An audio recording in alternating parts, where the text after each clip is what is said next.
ধরবে, এখান থেকে তুলবে, ফেলবে, মারবে।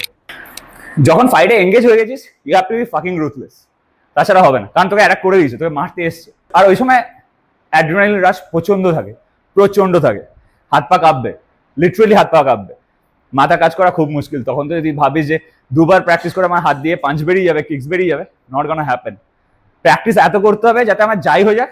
আজকে আমি যে টেকনিকগুলো দেখালাম, আমার উপর যদি রিয়েল অ্যাটাক হয়, আমি কিন্তু এগুলো করবো না, আমি ডাইরেক্ট অ্যাটাক করবো। কারণ আমি অ্যাটাক করতে জানি, এত বছর ধরে করে এসেছি। তুই নর্মাল অ্যাটাক কর, দ্যাট সিম্পল। এত কিছু করতেই হলো না, কারণ আমি জানি ডিস্টেন্স কি করে ক্লোজ করতে হয়, কাটাতে হয়। আমি নিজের চোখে দেখেছি, গলা ধরা দেখাচ্ছে এইভাবে, এইভাবে তুমি অ্যাটাক করবে, হয় না গলা ধরা এইভাবে।